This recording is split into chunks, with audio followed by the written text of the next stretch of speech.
Hey, how's it going? Wow, I am testy today, and this is the second time I'm trying to do this. I'll talk about the point first before I hopefully I won't get cut off again.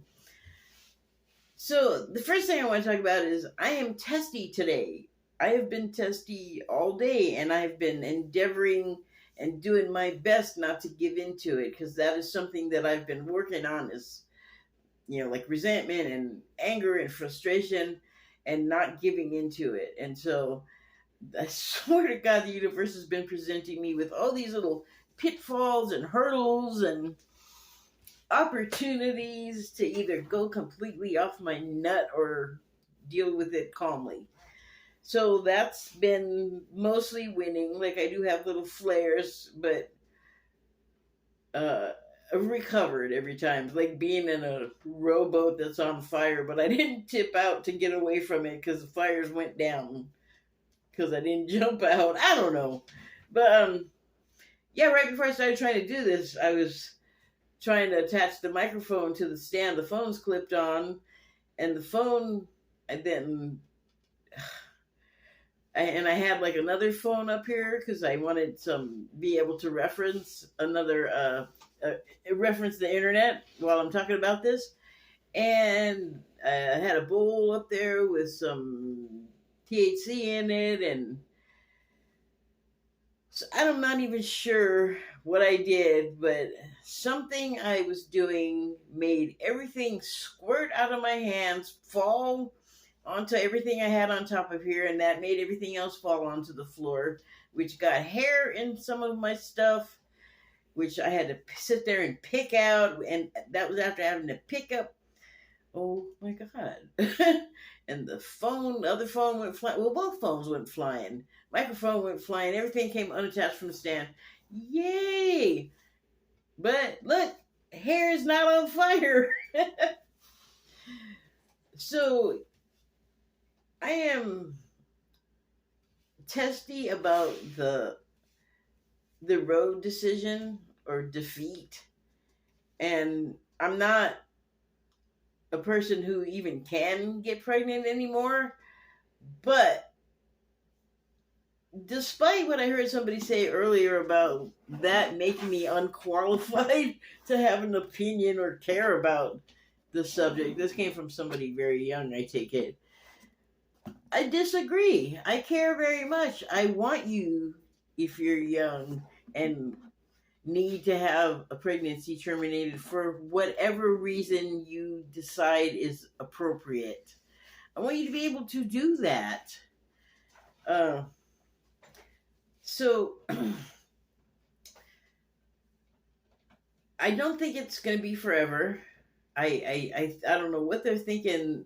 The right where they think they're just going to take away all women's rights. They're going to reverse all kinds of stuff, and you can't reverse the kind of progress that's been made, and a lot of it's racial. And yeah, there's people here and they may feel outnumbered. Well, guess what? Now that's the kind of Americans people of color have always been. Now you're going to have our experience, and that's a good thing because we're all Americans, and we forget that, and we make enemies of each other over really weird, dumb stuff. Why are people out there wanting to have a civil war? You know who wants that? People that want to see us fail.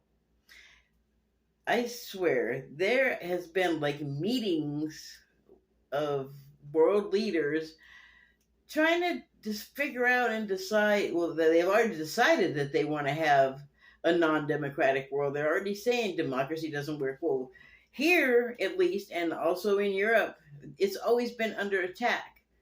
There's always been someone that wanted, like here, this has been a place always where you could come in and to graduating degrees over time, like use this place and its people to make your fortune. And that has created a really selfish, self-centered class that is completely apathetic to the rest of society, places themselves above everyone else. They got a whole crew of underlings, or like trailing at their skirts, and it's, I don't know. I mean, it's like they've all gotten together and said, we're going to do everything we can do to destabilize democracies. If you have not seen that happening, look again, because that's what's happening. And I believe that that's part of the root of the problem. And they've manipulated the economies in ways to destabilize the people and depower them.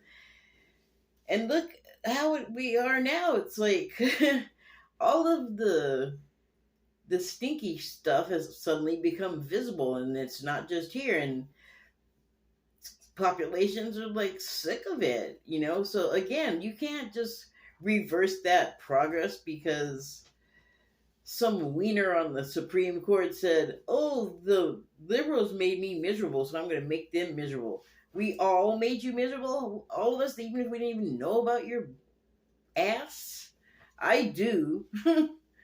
Sadly, I don't want to know about him or his family or his politics, but I have to, because he and his family and his friends are trying to destroy democracy. They just want to be, everybody wants to control everything. And then they got like the constituents of the right aspiring to that. And it's like, you know something? If we're going to have a monarchy, there can only be one king.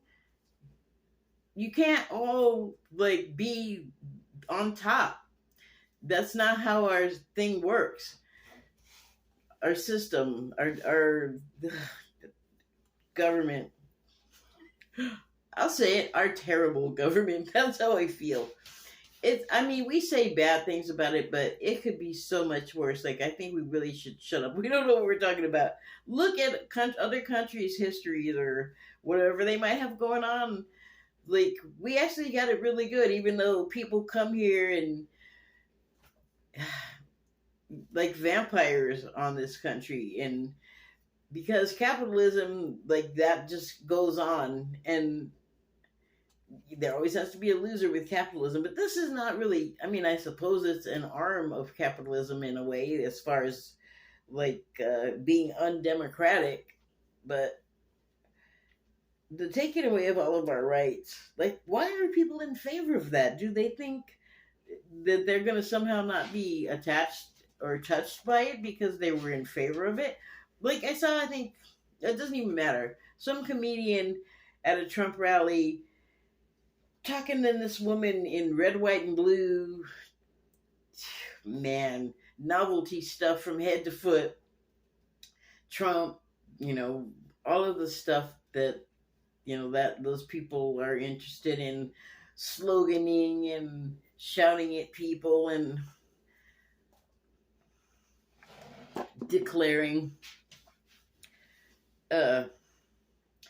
She was talking about wanting, she was like talking about, I think, like Steve Bannon and martial law, and she was like, oh, gung-ho for it. Like, yeah, we're gonna have martial law. Like, I don't know, she might have even said, I can't wait. She probably didn't say I can't wait, but she gave that off. And I was like, lady, unless you're like the dictator's mistress or wife or daughter or something, you think you're not going to get martial law, and you better think again. You don't get the tone of what's happening here. Even if you like those people and send them all your money for nothing, because what do they give you back? A t-shirt, but they give you a t-shirt and somebody to dislike or somebody to find fault with. That you are going to be subject to martial law too. You are not special. That whatever. That's just my opinion, but I don't want to see that happen.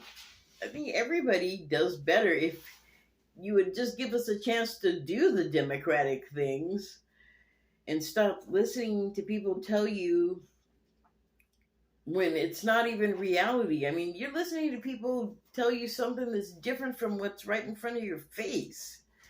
And I know that we can't all grasp all of everything the same, but my God, there's got to be some things where we understand the commonalities. So, before the thing cut me off, before I started to talk about that movie, Rise of the Guardians. It came out in 2012. It's like a kids' movie, an animated movie.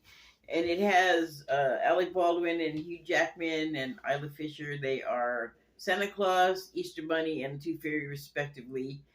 And then there's someone else that plays Jack Frost, and my other phone screen wouldn't stay up long enough for me to find Jack Frost's name, so I'll try to remember to put it in the information box below the video. But it had a good message, I thought, and it was the description. Here, if it hasn't disappeared, I'll tell you how the IMDb description described it. Generation after generation, immortal guardians like Santa Claus, Alec Baldwin, the Easter Bunny, Hugh Jackman, and the Tooth Fairy, Isla Fisher, protect the world's children from darkness and despair. However, an evil boogeyman named Pitch Black ... That's annoying. I wish you could. It doesn't even like give you a thing to tap to get the rest of it. But Pitch Black, I can tell you because I did see the movie probably like 3 years ago now. He's the villain, and it is a little bit on the nose. So here's another description from IMDb that says, when the evil spirit Pitch launches an assault on Earth, the immortal guardians team up to protect the innocence of children all around the world. And I thought that was a really good message, but not just for children. I think that we can all... Okay, well, the story is what I described there, but further, it seemed to be that Jack Frost somehow got separated from the rest of the fantasy group there, and something happened to him where he didn't remember stuff, he didn't know what was going on, and he was just sort of hanging out with kids and blending in with them, and they didn't know that he wasn't a kid, but he did. And I just remember him being all confused about stuff, like he had a coma or something, or he just had blank spots in his memory. I don't know, it's been a while since I saw it, like I said, but the rest of the fantasy people were looking for him, Jack Frost, and they did finally find him, and they explained that because of the way the world is now, which is so true, actually, on the side of the screen, stuff's dark, and kids are getting pretty much full-on exposure, and I always think that it's not the frankness of stuff that's as bad as the people out there screaming and yelling about the stuff that's bad for kids, because they want to protect the kids from it, and yet they're out there making public speeches about it on microphones. They end up on television or the internet, and it's if you want to protect them about this stuff, shut up. Yeah, I mean, it's crazy. So I think that movie is right. We need to, when it gets to be too much and really overwhelming, especially for the kids, but also for the adults, to surrender to the idea of surrendering and let everything go for a while. 24-hour news cycle be damned. Everything is still going to be there, and if it's not, some other thing will have come along to replace it, but you can most certainly go back and find it. Just because the news stops talking about it doesn't mean you don't have fingers in the internet. You gotta have a phone or a computer or a friend or something. It's ridiculous. So yeah, that's another thing. We don't have to just sit there and be spoon-fed by stuff, and there's lots of options, left and right. And sometimes there's things on the right worth hearing that are not infuriating or fearful making, but we have to be more open to stuff. And so we all reach a point where we just can't even anymore, and it's just that's the time when I feel don't then. take a freaking break. But while you're doing that, remember that everybody else around you is also having moments like this. And I mean, can we just drop like all the feelings about how we think about people or what we have wrong with them in those moments and just like give each other a break? That's all I am saying. um, but I kind of feel like that's sort of like the message of the movie. Like, go ahead and fall into these stories and escape for a while. I mean, you don't have to do it forever. Obviously, the world's going to come knocking if you're away too long. Your attention is away too long, but I understand the interest in paying attention to stuff and the difficulty of getting away from screens and like reading a book. Like I have to make concerted efforts to stop looking at, listening to everything and go read a book, or just take out the trash and don't bring your phone. Hang around outside and smell the summer. Smell the flowers, smell the trees, pet the cats and dogs that are out. Talk to a kid or talk to an adult. Do something different. Just for, I don't know, however long it takes to walk out and take out the trash, but it could be like a mental power nap, you know? And I think we could all kind of use it. And I know there's a lot upsetting, and the road decision or defeat is upsetting. But get over that. I mean, not forget about it, but feel it. Do what you gotta do. Cry, yell, but then like get out of it, because we can't. You do if you want to win changing it or having it overturned, and not want to wait around for the next election. Which why, according to polling and a lot of people, wherever they sit as a voter, actually don't want this overturned. So there's problems, and it can't just be these people on the Supreme Court with beefs against the public. Like that's the thing I keep noticing about the right. They don't like people. They don't like women. I'm like, what is the attraction? I'm not saying, oh, the Democrats are so much better. I was registered as a Democrat a long time ago. I vote with them because they're closer to what I would like to see happen. I don't even know why I bother anymore. It's a bunch of baloney, but there you have it. Anyway, I'm not anything. I stay registered as a Democrat just because I haven't gone to. I don't want to waste the time that I have with my ride that I have for 3 hours a day, 3 days a week, sitting at the DMV to change my voter registration. But I'm not really into either party. I just keep doing it because Spirit told me to keep doing it. And because I can see a better way. I don't know specifics of it, but I know there's got to be a better way to do things, that we're not pissed off all the time at something, or feel like we've lost something, or someone has made some bill or something that takes something away from people, that you're just like, why can't you just leave us alone? Yeah, it's a crazy time. So yeah, all of that's going on, and haven't forgotten about the war. And that's just the one war. We always forget, or we act like the one we are talking about in the news is the only one America's fighting. Yeah, we're in conflicts all over the place. I've talked to dudes in like Yemen and Syria, and they're all on peacekeeping missions, which they always involve fighting though. So I don't know. I wish that all of that would stop, but soon some will. That is something else that I learned. This is not a prediction for me. It's actually something that Cryon predicted, that in the future. So this was, I don't know, years ago. I don't know how many. That the wars were going to stop because the soldiers would just put down their arms and walk away and be like, you know what? We don't want to be cannonball fodder. And yeah, they don't want to be cannonball fodder. So even if we don't know about stuff, like we know that there's stuff out there happening that's impacting people, that's hurting them and making them feel bad, and we feel all of that as a collective group of humans on a level. Some can acknowledge it, some can't, some can feel it or tell it, some can't. But if you think about the fact that, like, we know about a number of black men, I'm not going to name them, that have gotten killed by cops.